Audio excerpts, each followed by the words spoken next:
Namaste, everyone. Welcome to the session. The title of today's talk is Yoga in the World of AI. Our guest speaker today is Chidananda, who is commonly known as Chida. He has been working in the IT industry for the past 30 years, where technology adoption is prevalent.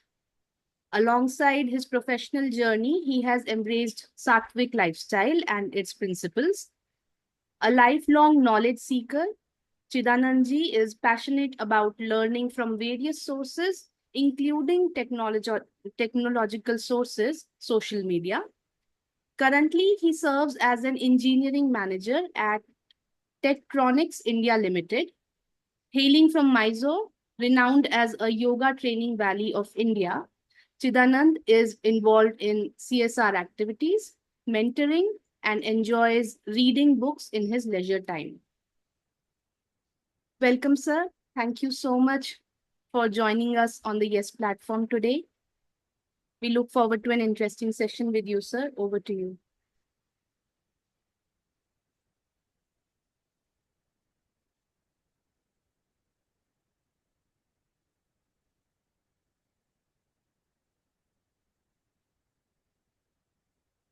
Thank you very much, Arunima. Just do the technical stuff. Is this coming up clean? The screen is coming up clean for you guys? Yes, sir, it's perfect. Okay, as well as my voice. Yeah. Okay, thank you very much.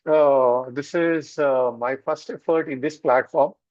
I was an observant, a couple of times I attended some of the forums or understand the intensity of the conversation happens in this forum. Very thought-provoking conversation happens. So I was wondering, what is that I can contribute to it? So this is my a small effort, try to, being in the technology world where I am in, and yogic practices. This platform primarily does it yoga and spirituality, also education part of it, and see is there anything I can interplay all those things together. Probably next 30 to 40 minutes is my effort to share, how actually the technology advancements are happening and how actually be in this part of the world we are in where yogic knowledges are so prevalent, and how can we take advantage of that? Are we prepared for those technology advancement happening around us much better than probably anyone else? This is my small effort around that. A set of gratitude. In fact, this most of my knowledge I gained from a book called Yoga. This is written by a person by name is Sunil Malhotra. He's also coincidentally in the IT industry. He has his own design firm. They design the products for those IT companies are. Another one, I think most of you know, she is very well known in this platform, Richa. Richa is actually, connected the dots. I was there in another group where we read every day. And, in this platform also, she introduced me first as a, and sometime back, she said, why can't you present it? So thanks, Richa, for doing it. And this platform itself, I have high values about it, especially is more than a presentation. I also keenly was observing what his Ramesh ji remarks are at the end of the presentation was, okay? I learned a lot of things in his remarks in the past. Hopefully, I will also learn something today in this conversation. Thank you very much for giving me an opportunity here. TBF, it's my own family now. It's Bibiloba File Group. They actually induced me to read. Yes, I always gain the knowledge a lot, but reading is an habit I inculcated probably around 6 to 8 months back when they're starting from this group. Probably some of the members of this group also here in this. And another one is called SBI Academy, where I'm attached with. There help me, start really thinking about discovering self. I know yogic practices, one of them will help us in the discovering self, but triggering the spark in me rather than just doing, and saying. So today, whatever you hear from me about 30, 35 minutes or 40 minutes, it's an accumulation of all these people who worked in the background for me. My sincere gratitude for them. So, what is it I'm going to talk about today? Okay. This is actually an exploration of a synergy between the ancient wisdom. Yoga is one of the examples where yoga, Vedic principles, and other things are.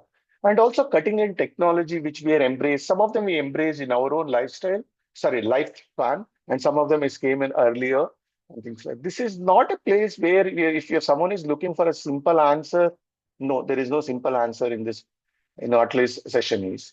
Yes, this is probably a journey we contemplate together. I'm curious at the end of it, probably we can discuss it. As I mentioned, I am not neither an expert in this side or the that side, but I have an ability to connect the dots. In fact, I used to like Nokia's ad in the past, connecting people. That's how I see connecting the dots fairly well. I'm able to take some of the things I thought I will connect these dots together because I'm in this, world of the technology adoption as quickly as possible. So the structure of this, basically, I will spend a little bit time on the current trends. I'll also introduce, some of you know already, something called exponential technologies. We heard about some of the incremental technologies. We are talking about something called an exponential technologies today. And we'll spend a little bit time on what we are talking about artificial intelligence, this word all of us talk about more and more these days. And what is it? Is there any synergy between this and yogic practices, what we do it? Okay, with all these things discussing, okay, how do we set our sail forward in the, ship what we have? How can we navigate our future? I do have some suggestions. How can we do that? And next one is, are we ready to embrace this new friend called AI in our world? Some of are forcibly, doing it. Some of them likingly doing it. This is my effort to see, can we take this friend in our way? So I do have,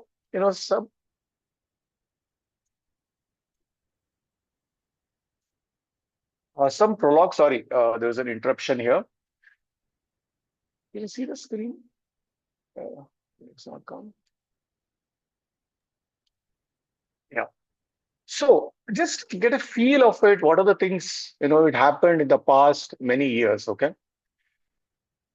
Let's take the first one. Anyone guess what is this image is all about? Oops, sorry. This image, any guesses?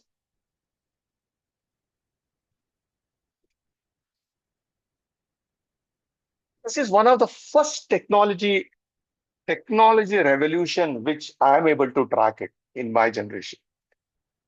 Okay, this is actually the image you are seeing is, it is actually the steam engine revolution happened somewhere in the late 1800s.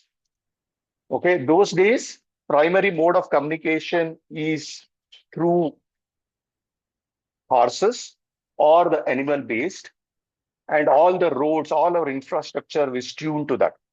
So, what are the image you are seeing is that is the first thing, first steam engine which is ever developed.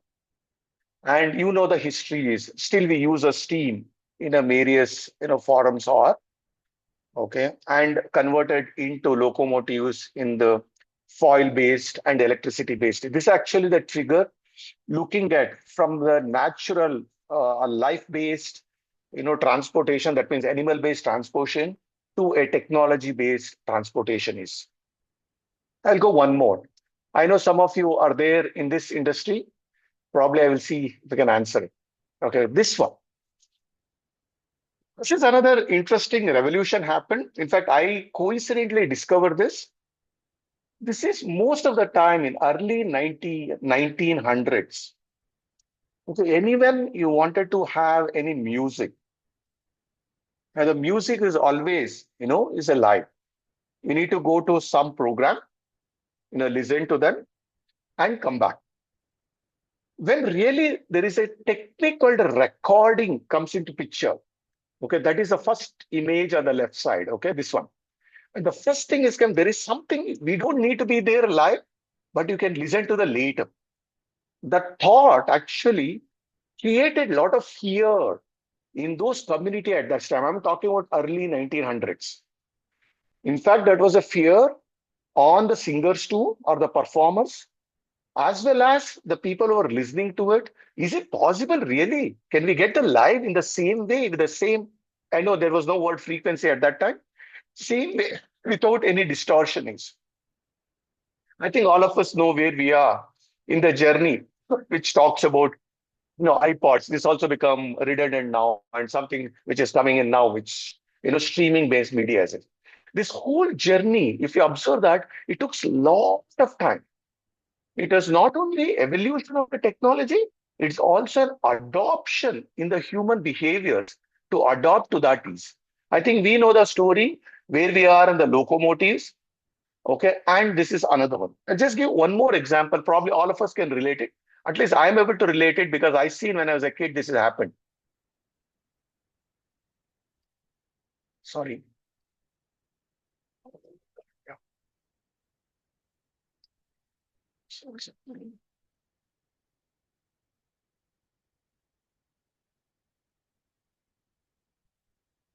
This in this anyone can relate to it.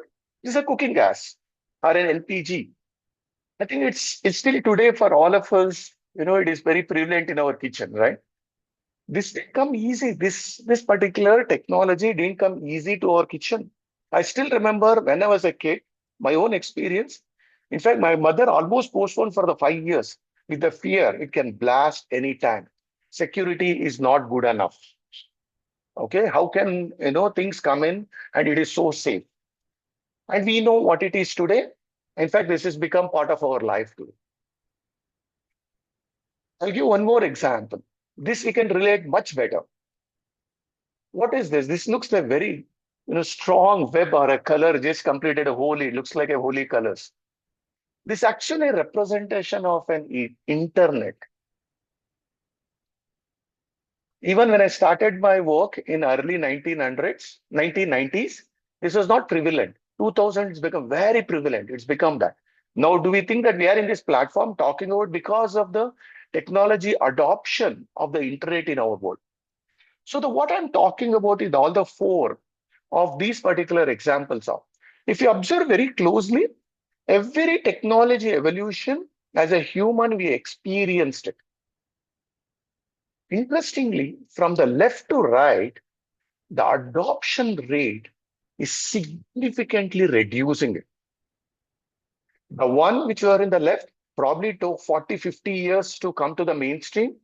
Audio, you know how quickly it is coming in. Internet, probably what in the 10 years, it's there in all our mainstream is.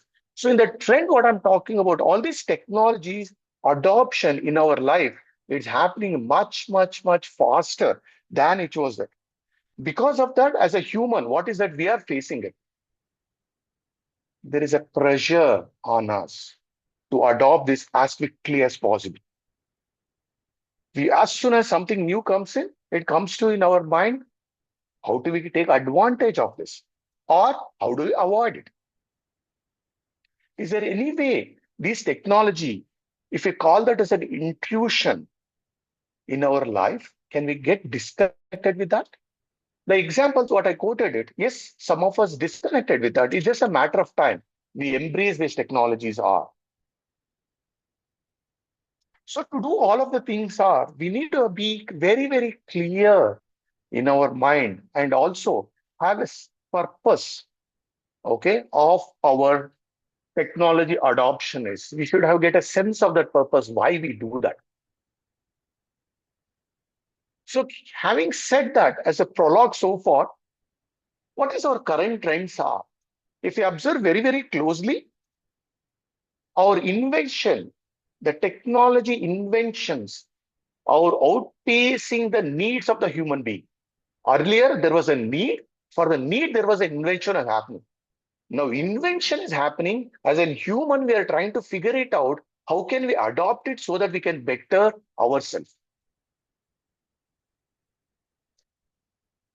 So the technology actually is leading the change, not the need is driving through technology as an innovation is.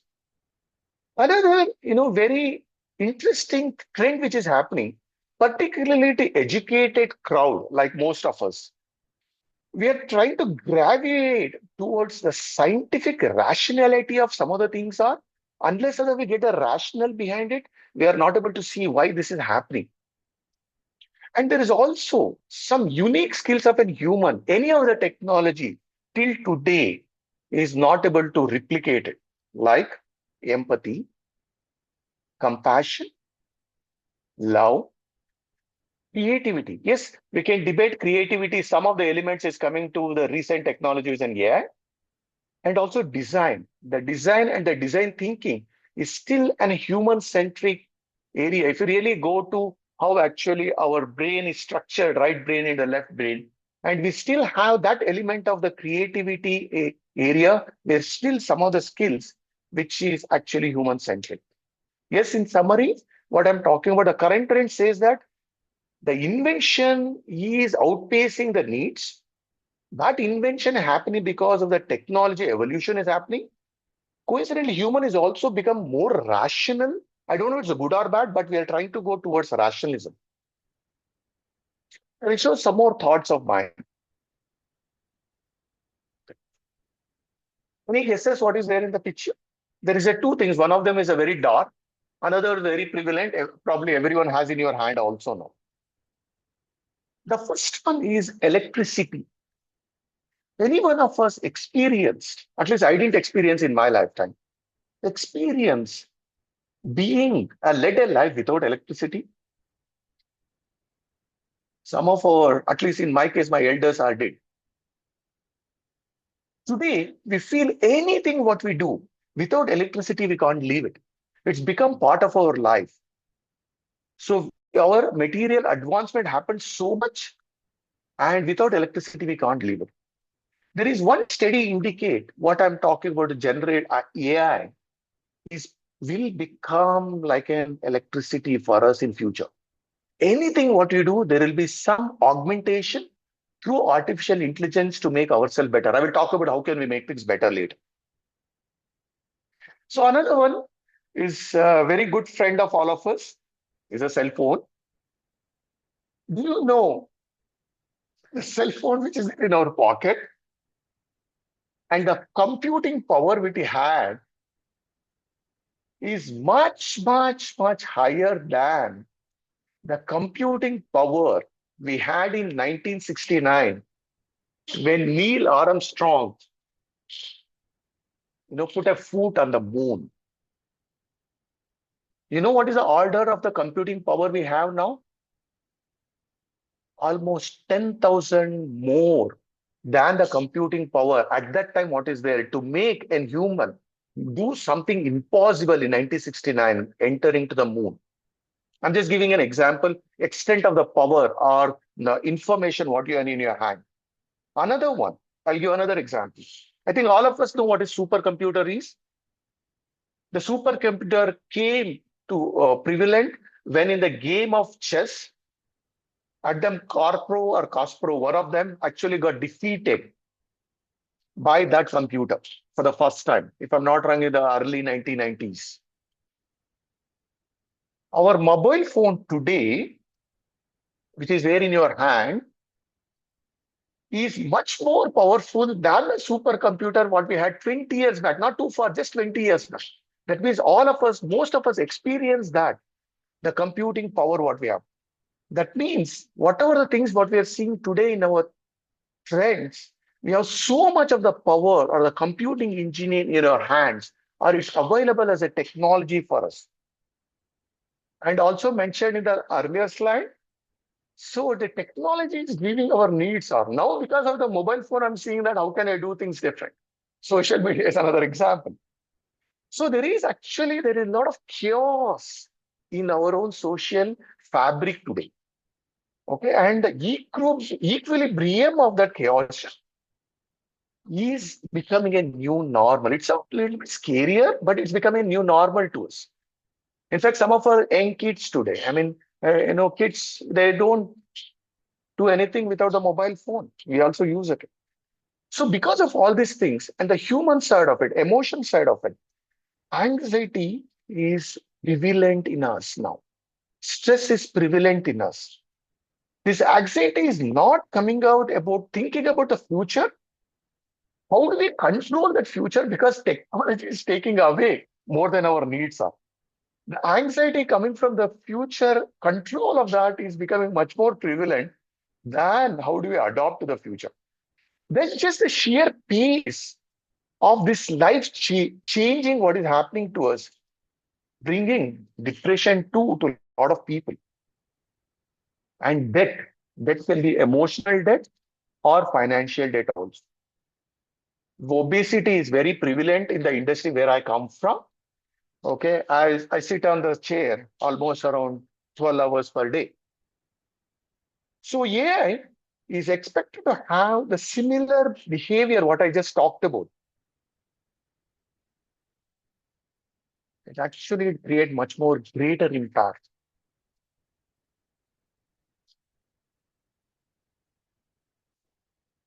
Now I will talk about something called as exponential technologies. At least I learned that word recently. I would like to introduce to that. This is a technologies which is highly interdependent. I will give examples of that shortly.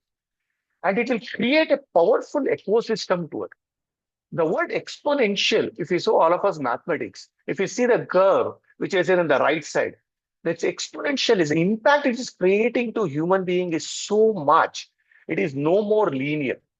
Our mind as a human, we are known for the linear changes, linear adoption, but actually technology is moving in exponential way. Actually, that is building again on a stress on us, an anxiety on us, and challenging our emotional state so that we can adopt to that as quickly as possible. I'll give some technologies, okay? AI, all of us know, there is a subset of the AI called a machine learning that is actually comes in the back end of it.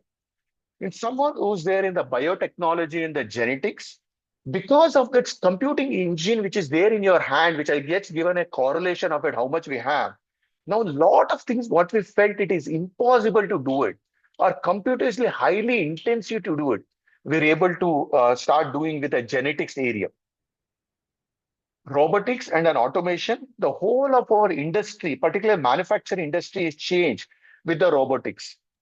The where around 50 people do it, probably 1% do that work because a lot of automation is coming in place. There is something, some of us already using it. If someone uses Alexa in their house, that is one of the device called the Internet of Technologies, sorry, Internet of Things, IoT. And like that, all the small devices within our home or around us is getting connected. 3D printing is another one. All of us here are some of the experience that, especially in the malls, about augmented reality and the virtual realities.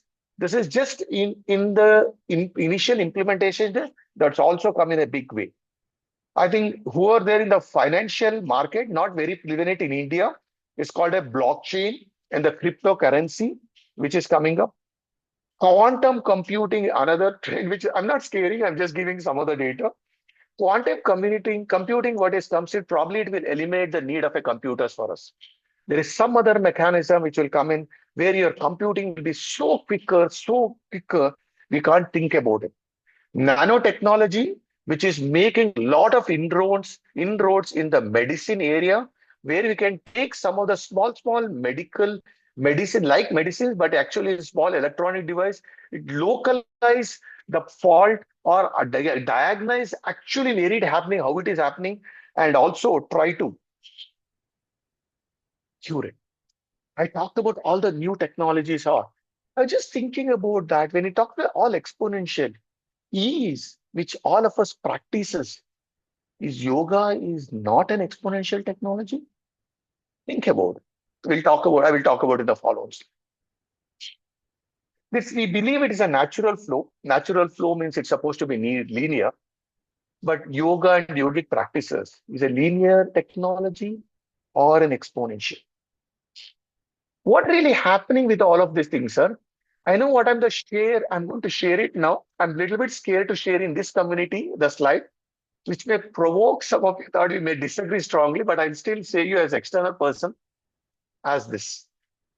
AI as of now is muddled fantasy, not very clearly know what does that mean and what is happens, what things like. Yoga, some of us know very disciplined. We understand the basics and the fundamentals. In the overall, it highly misunderstood discipline as more another mode of an exercise. I think all of us know yoga is not just an exercise. We also feel both of them are a polar opposites. What is the Chida is coming here and say that both of them are polar opposites? but he's trying to do an interplay of that. Probably another 10-15 minutes, I will talk about that. What does that mean? So what is this artificial intelligence allow? I'll go little two examples. I will take it and link that. Okay, what is a typical IQ of a human being? Any guesses? I know we were all learned, at least I learned in my school, saying that Einstein's IQ is very high. What is an IQ of a human being? Average, it runs between 85 to 115. If I'm not wrong, Einstein was around 125 or 150. Any idea what is an IQ of an AI systems? One of the AI system which is adopted, which all of us know today, is a chat GPT and its variants. A lot of variants are available. There is, if you do a search in the chat GPT itself, it says there is no systematic study has done on that, or no one has done that analysis on that, and what is an IQ is.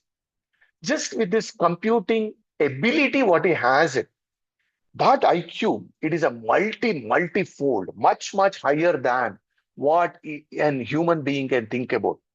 One of the study in the paper, what I studied, by the way, there is no scientific support is there. It's more of a feel factor because of the impact it's creating. This is almost 1,000 plus is what is the belief of an AI system IQ is. Think about a human being IQ itself is that much. We are talking about something which is a tenfold higher than. And that is a technology we are trying to adopt. What is happening? So because of all these things, and because of the computing engine which is there in front of us, and the internet and the connectivity what is available, processing a data, it's become very quickly today. And what we are think about that, process that in my own journey in the last 30 years, what is the time I used to take it to do an activity in 1 month? I will do it in 10 minutes now. There is so much of an information available and also system available to process the data. AI, as it is designed, little bit different than the earlier adoption of the technology. It has the ability to continuously observe what is happening. It's in own process. Accordingly, it will also start learning it. That means it is a technology, it is adaptive and also, you know, correct it itself and becoming stronger day by day. Do we know? I know sometimes we use a chat GPT. Just do the Google search. Same search you can do it in chat GPT. As of today, today's implementation of will consumes energy at least 4 or 5 times faster. Unknowingly using artificial intelligence, today we are actually making global warming too. I'll move to the next one. So what is this AI? Is it a friend or is it a foe? Okay. So far it is a friend. I will tell you why. It is able to function to augment, augment is a keyword, augment all of the human capabilities are. All the repetitive works it can do it. In fact, let me tell you, the slide what I prepared, it is augmented by the AI for me. Okay, I can explain offline. So it has given me out. I had a storyline. It made me outline. All these things has come to that. It is tools are gaining ability to develop deep relationship with the human beings now. It's becoming, as I mentioned, a friend. So it is helping me. It's becoming an aid for me. It's become my secretary. It is become a pal. I think some of us, do use Alexa like that. "Hey, Alexa, I'm not good. Can you play a song to me, which is flip my thing?" So we're also building that type of a relationship with them. New beings, I mentioned it's an adaptive. So new being is emerging from the existing artificial systems, artificial intelligence systems are. So this is becoming an underlining civilizational fabric for us in the future. Like I talked about, electricity is becoming part of our fabric today, and AI is become part of our civilization fabric. I seen as a complementary nature to human and support each other. Now, is it a foe? I think we all heard deepfakes. Deepfakes can happen. It is a threat for the creative industry, particularly in the music. Is this threat? Or can we use the deepfake itself as an opportunity too? It's all depends upon the value or the intent and the purpose a person use the technology which is adaptive in nature. It is not AI is a bad or AI is good. AI intent is just a technology. The person or the one who triggers with the purpose it makes to us as a friend or a foe. At least in my experience, I'm using this in the last 2+ years. This is truly my friend. So now coming to this yoga, I think this is a forum where I don't want to talk much about it because there are experts in this group. I'll just give the linkage of it to the extent I went in the technology. I won't go here.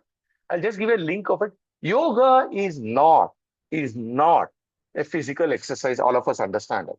This is a connection of our body, our mind, and also a soul. And this actually helps us to do a lot of self-discovery of us, which we don't know as much. It is not just a body. Body is just one of it. And also clear of the self-wellness. The wellness is not only a physical wellness, it is also mind wellness and soul wellness too.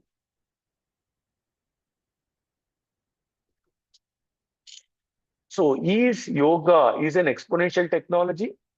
So I got introduced to this one subset of the yoga, which I heard is Ashtanga yoga. There is only 8 steps because it's called Ashtanga. Start with, Yama is a social discipline. That means how do we talk to each other? How do we network it? How do we do that? The second called is a Niyama. That's a self-discipline. How do we set a guardrails to us so that, you can do our sadhana in a right form? Body discipline is an asana, which is needed to have our health. Breath discipline is needed as a pranayama. Sense discipline, because pratyahara, there's a sense discipline, which is needed for us to, to get our breathing in a way. Sorry, I'm talking about a sense here. So that all the 5 sensory organs are there, it can provide that input for us. I talked about IoT. IoT is a sensors artificially designed. We have our own natural senses. We train that so that we can get, that is always available in a right spirit, and so that we can get the right sensor out of it. Dharana is another very important. We need to have an aim or a focus, to do our work. And meditation, if all of them is there, meditation is a dhyana, which is actually help us to take to the next level where our own self-discovery happens. At least I discovered, I know this is a forum where all of you much, experts in this as a samadhi, as a self-realization. If all of them happens, isn't that an exponential as a technology for us? Most of us, at least lot of my career, I was stuck in the step 3. I thought it's a body discipline. I was doing a little bit of the pranayama. Oh, if you really realize our own, system, what we have, which is already there in our world for many years, isn't this an exponential technology? Answer is yes, it is. That means as a human being, particularly this part of the world where we are in, and we are used to these practices are, so any exponential technology is coming in the future, we are well prepared and we'll be happily expert. I'll go to the next one. I'm also looking at the time. I will wrap up another 5-10 minutes. Is that okay, Arunima? Yes, sir, it's perfectly all right. Thank you. So yoga with an AI. Now we have talked about yoga as one area, and artificial is a one of it. How actually it will help it? Is it possible we can see a synergy between them? So I told that AI is a self-adaptive technology. That means as a human being, if we wanted to use it, we need to make a lot of decisions. Right? That decision need to be quick. Otherwise, there is a danger of not using properly. For that, I need to have a clarity in my mind. That clarity is a one from where it comes from. If you do that sadhana, if you have a health, mental health is good, then you get the clarities from where that is coming from. Yoga is providing. If really wanted to use AI, an exponential technology, we need to have the yogic practices in us, which most of us has, so that we can embrace that much easier. Next one is a tolerance, empathetic. AI can't be empathic at any point of it. Probably they have some tolerant techniques available. How we call that the fault tolerance techniques. We can have some limits, the faults, errors. How can we do it? But as a human being, we are used to it. We know how to do that. Those are something artificial intelligence can't take it. I know we use the word intelligence here, artificial, but some of the things which is very, very unique to human that is also introduced or we can master it through yogic practices, these things can't be taken from. There is another big trend which is happening in our world called an ethical AI. That means how do we use or embrace these exponential technology called in an ethical way, which is needed for an evolution of human life. I will give you some examples, okay? This is not new to us. That's all I want to show it here. We can see, I said is setting the sail. See, with all this in what I talked about, at least I'm convinced myself, we can't change the directions of the wind or the directions of the technology, which is actually forcing us to adopt to it. We can't change it. It is out of scope of most of us. But there is an opportunity for us to adjust the sail.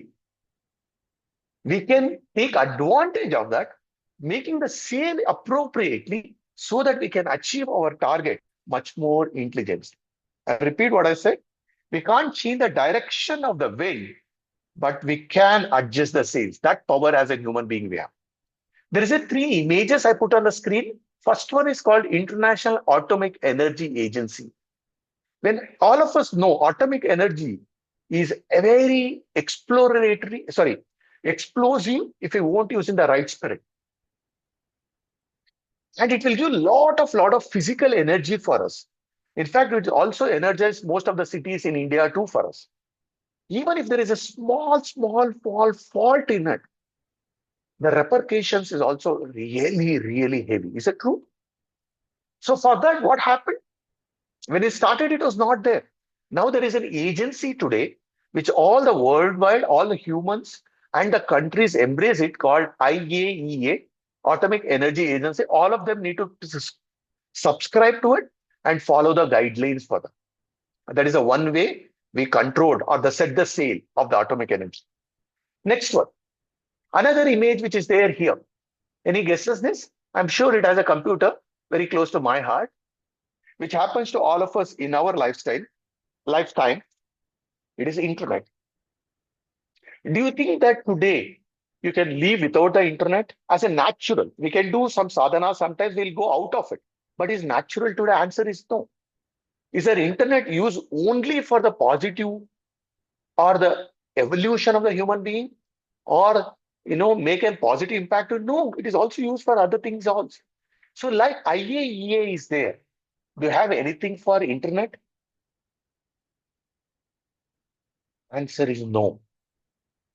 We don't have one single body today which will control the internet, but we do have smaller bodies.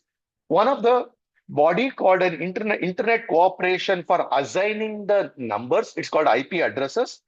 ICANN, that is the one which all the countries agree. So IP address still is unique. That's a little bit technical word.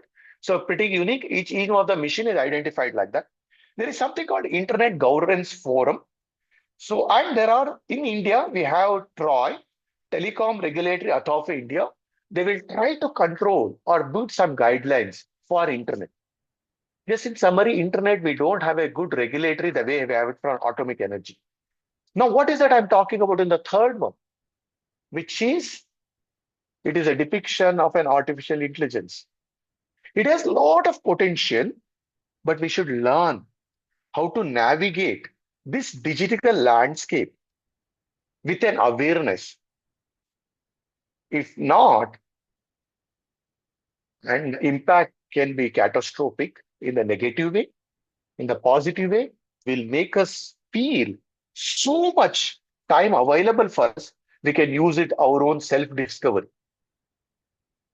It has law and ethical consideration will become very, very evident. There is some forums. I'm also involved in one of them within our community here.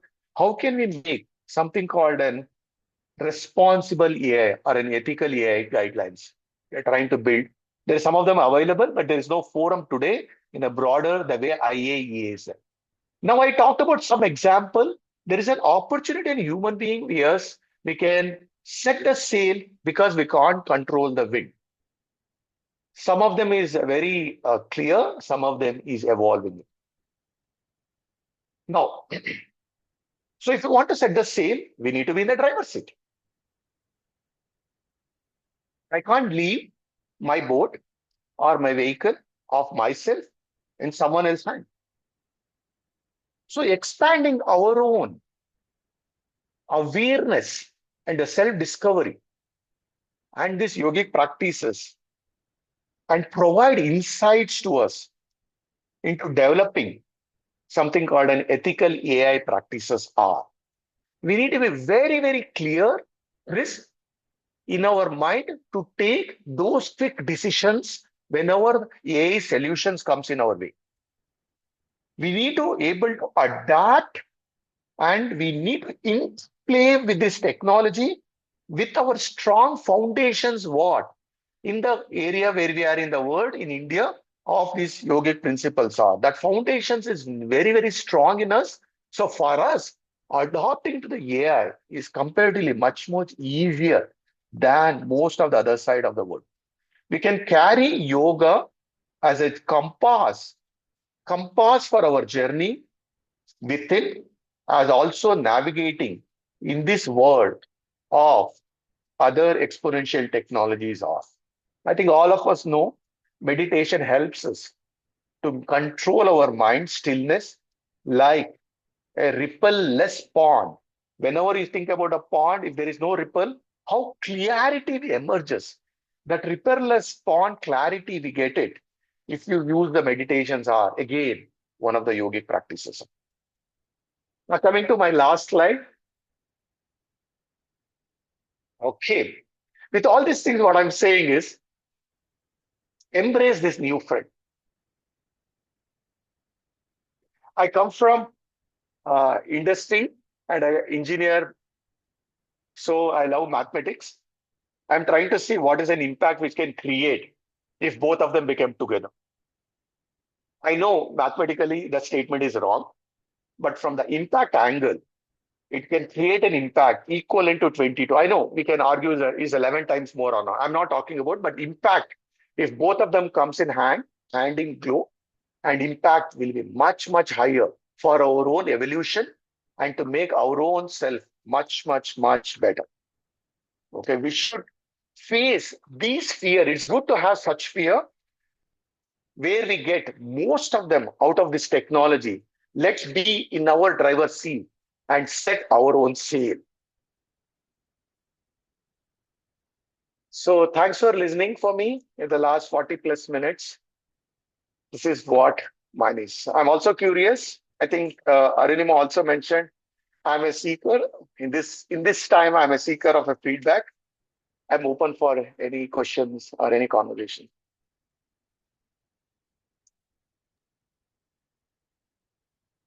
Thank you so much, sir, for such an insightful and thought-provoking session.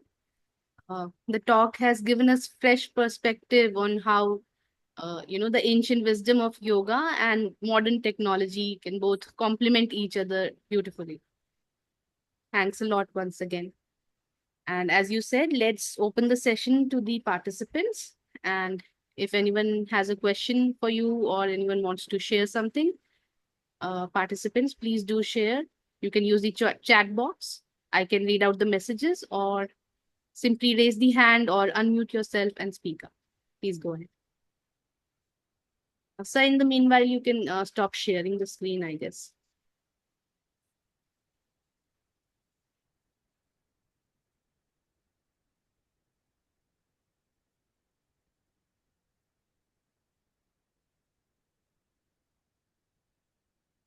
Yeah, thank you, sir. Participants, please go ahead.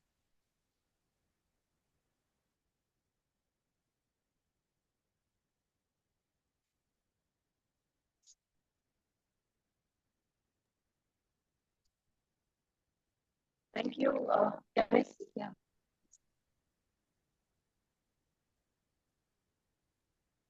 Yes, Mitudi, please go ahead. Yeah. Thank you, sir. Chidananda, sir. It was the talk. I found it to be very, it's something like we keep on hearing a lot about AI, and then we have heard so much in bits and pieces, maybe without actually knowing it exactly what it entails or what the future would be like. So when I was listening to you, it was like pieces of jigsaw puzzle fitting into whatever I have heard in bits and parts. And yes, and the uh, correlated yoga is even exponential technology, which is we are currently gifted with, and how to place ourselves in this very rapidly and exponentially changing technology, knowledge bursts, and everything that is happening. I found the talk very thought-provoking, and also it was almost like the jigsaw pieces fitting. Itself for me, it was an experience like that. So thank you for such a wonderful talk.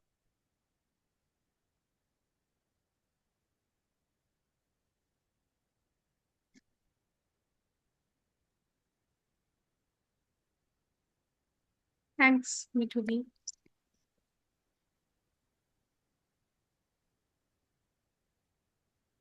Just make a comment there. So I know her voice was not coming through. At least I want to tell that. So the future will be a technology enabled for us.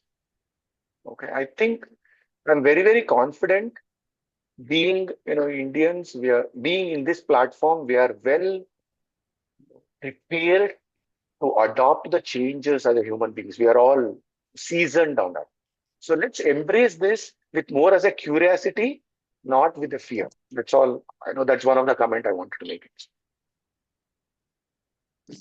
Thank you. Thank you, sir. Participants, if anyone else wants to ask or share something, please go ahead.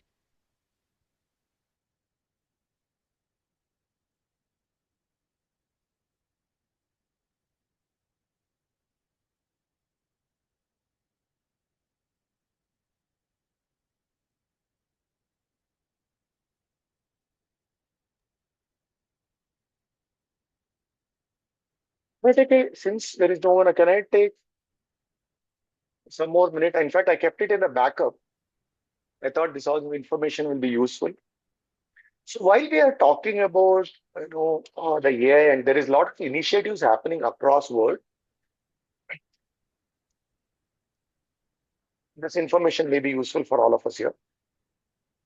There is a person by name Joshua Bach. He's creating something called an AI agents, which can understand the human personalities are. So it's enabling us to understand human personality comparatively much easier. There is one initiative is happening. Again, it is not non-profitable, but is helping us to make things. So there is also another one is happening. I think all of us know in the past, some technologies like this, which was happening in the past, which is helping for our evolution. I just gave one of them creating the agents are. The lot of work which is happening to make the ethical part of the AI is much more persuasive. If it is not, even if it reaches one person in a negative way, it is create a problem. You know what is the security challenges that we're facing in the internet these days. Okay, there's also a lot of work is happening, and the philosophical part of the analysis to be done through these, technologies are. We thought it is not possible, but a lot of work which is happening in the background. And all these things, some of the technology is not technically in AI-based technologies, but the solution. We talked about the operating systems in the laptop. There is a one technology, one OS came as a Linux. Okay, it's supposed to be free.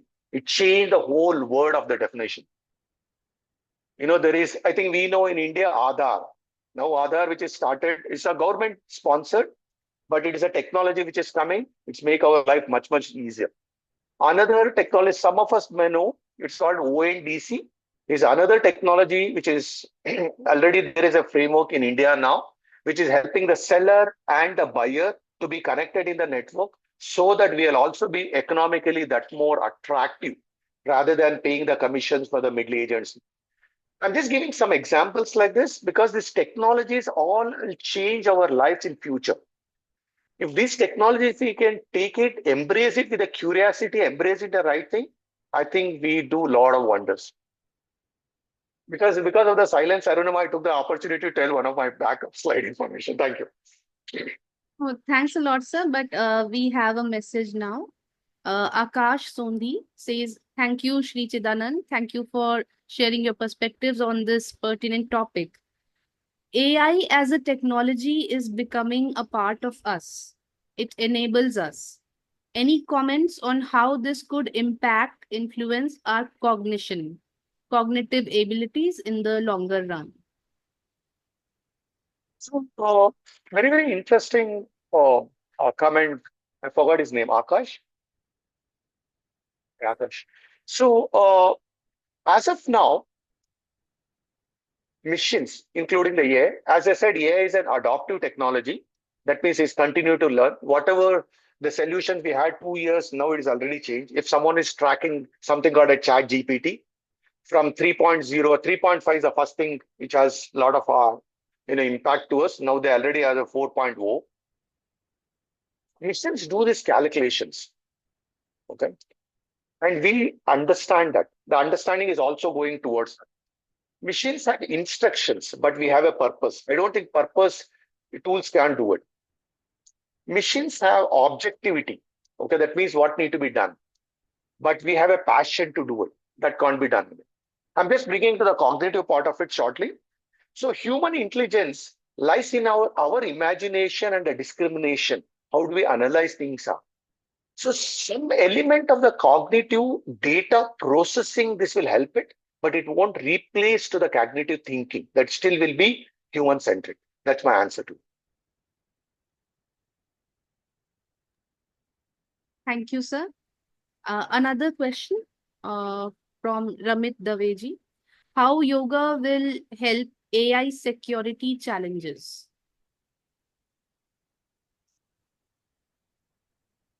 So as I mentioned in the earlier slide, there is no short and quick answers to it. Okay.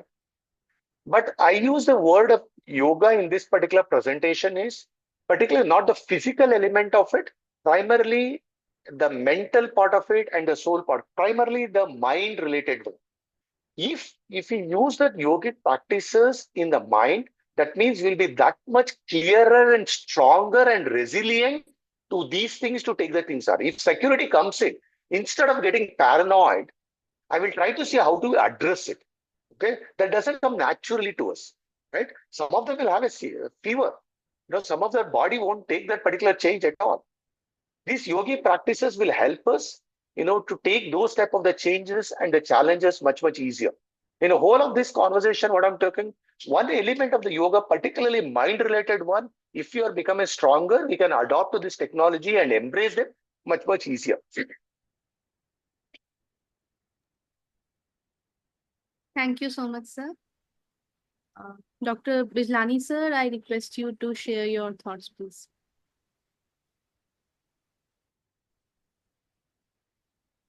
Thank you, Chidananda, for a short and sweet presentation on a very contemporary subject. And although you said that you are not an expert, it's only an expert who can present such a complicated subject in such a simple manner.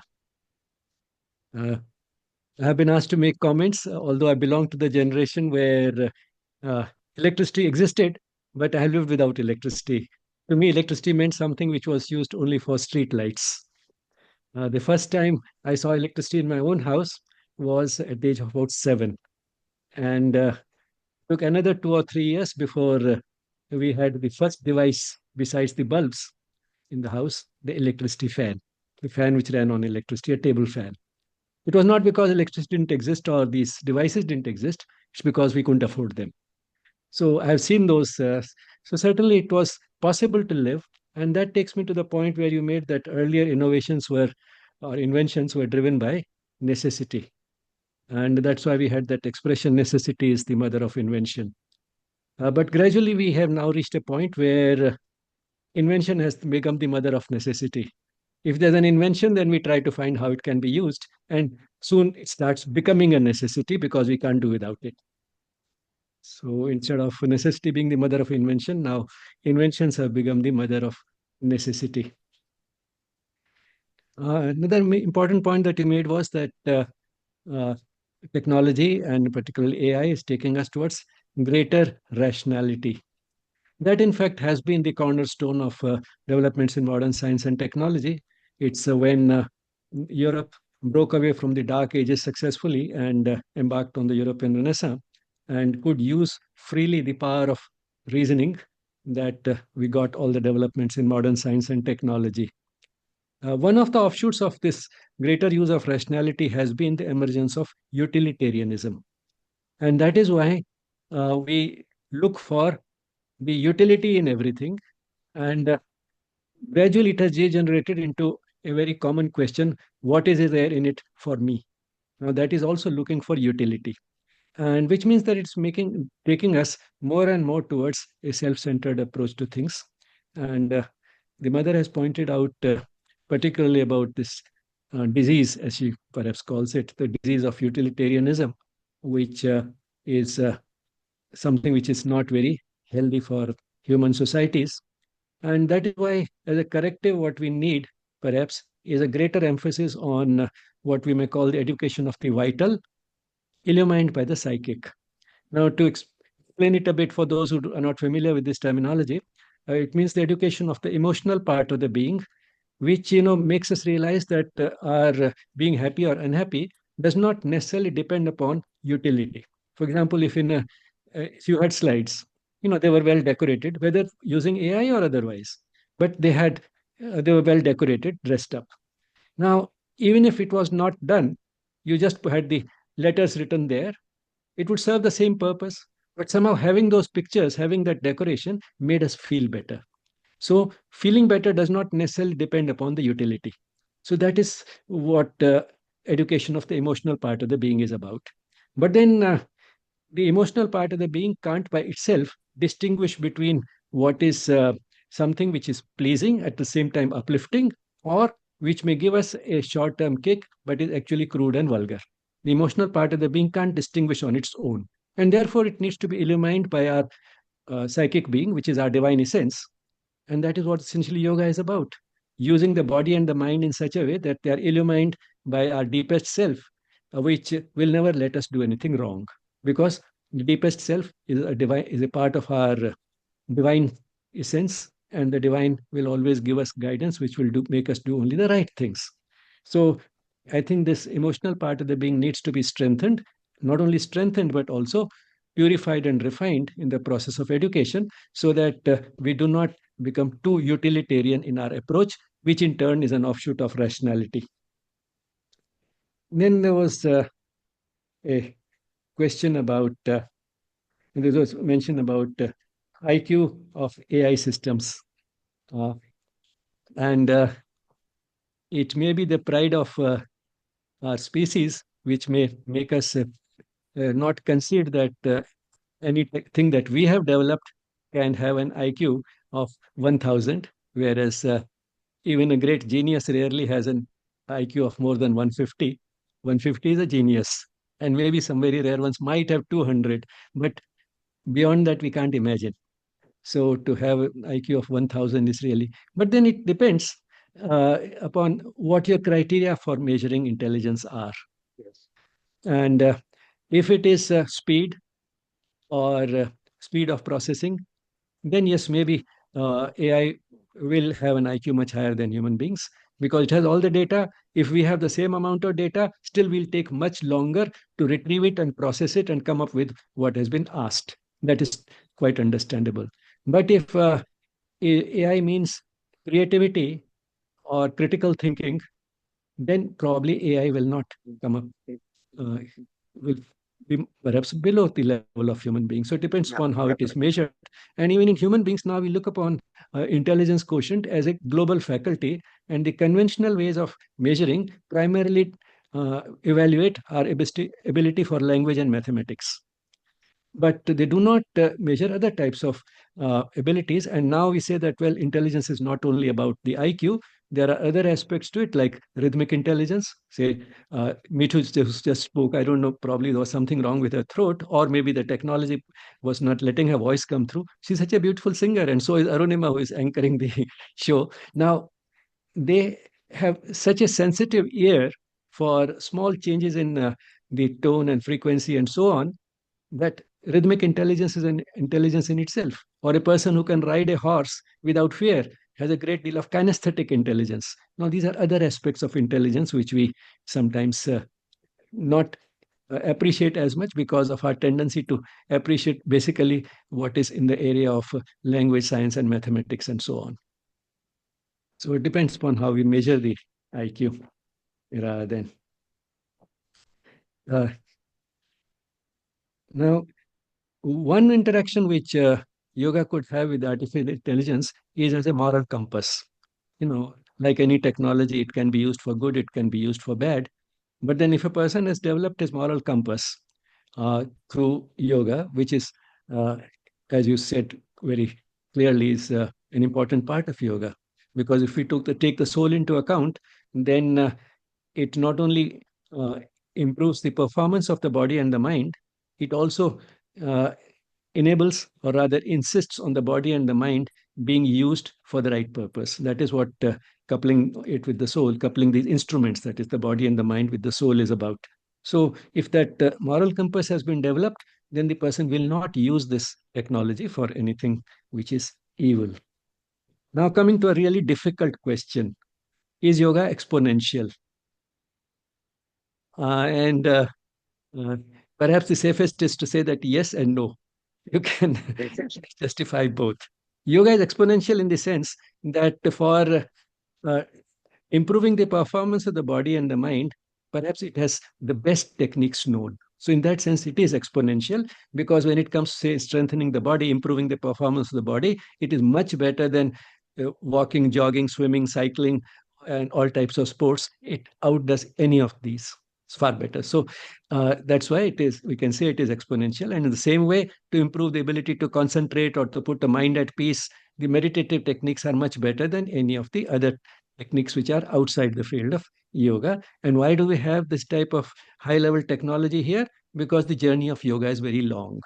And whenever we are faced with a long journey, we try to make use of the best vehicle. For a short distance, we may go on a bicycle, but for a longer distance, we use a train. And for a still longer distance, we use the aeroplane. So that is because the longer the distance, the more advanced is the technology we try to use. Yoga, the journey of yoga is long, and and therefore in yoga we use the best available technology for improving the performance of the body and the mind. And in that sense, it may be called exponential. But then one can also say that it is not exponential, because if the journey of yoga is about traveling from where we are to what we could be, which is from the imperfection that we are towards the point of perfection, which is synonymous with the divine. So if the ultimate goal is union with the divine, that is reaching perfection, which can be compared to the perfection of the divine, then that's a very long journey, and most of us can't complete it in a whole lifetime. So if it goes on life after life, it is a very slow journey. So it can't be called exponential. So you can say yes or no, both, to this question whether yoga is exponential. I'll end it with a sort of a speculation that if we use AI properly, and one can hope that eventually the power of what is good prevails over evil, and therefore it will be used eventually for the good, although there may be aberrations which we go through. Uh, so the speculation is to see how far AI may help in fulfilling the vision of Sri Aurobindo and the mother, which was of a better world. We'll get a better world if more and more the world moves towards a sense of oneness, which in turn will inspire love, and that love will in turn increase the urge to give and care and share. So that is what will. And Sri Aurobindo Mother have not only visualized that that will improve the world, but have also given the assurance that that will happen in the very near future.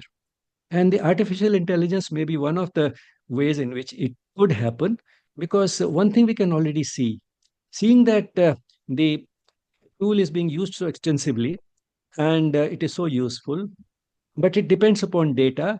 Now everybody is keen to add more data to these systems. Earlier, the tendency was to keep knowledge secret, if not secret, at least well protected by copyrights. Now that seems to have been forgotten completely.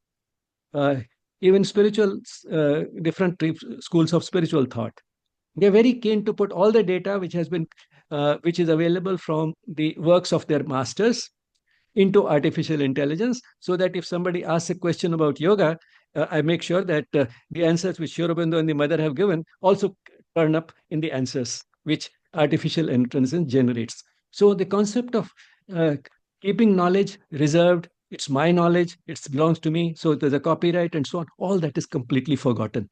Now, what can be better than this eagerness to give and share with the world, than rather than have a copyright over it? So I think all these intellectual property rights and everything will become something of the past, and probably will go back to the same ages where our rishis created the Upanishads, and perhaps they didn't even want to write their name on it. So it remained anonymous. And today we have all those works, and we can only sort of uh, imagine who were those selfless rishis who gave us all this ultimate wisdom, the highest wisdom, without caring to leave their names behind to be recorded in history. So maybe we are moving into that. So artificial intelligence will have a lot of data. Nobody will know who created what, but then artificial intelligence would put it all together, work out some sort of a synthesis, and give us the answers. So what can be a greater sense, contribution to a sense of oneness in the world?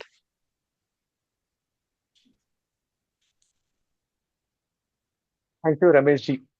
Just to clarify, one element of the thousand is just an interpretation of that. It can be do more. Particularly, I think you bingo, you really catch that. It's primarily on the data processing ability.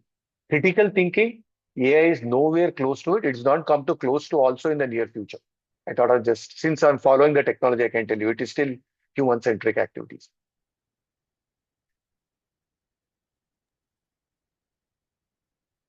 Thank you so much, Dr. Bijlani, sir. So, before we close today's session, I would like to inform that the recording of today's session and all Yes Talks are published on our YouTube channel, Yes Spirituality. Please do visit the channel and explore extensive content on yoga, education, spirituality, and related subjects like psychology and wellness. Chidanand sir, thank you so much once again for sharing your knowledge and valuable time with all of us today. Participants, we thank you as well for being with us today. We'll close today's session now with a moment of peaceful silence. Namaste.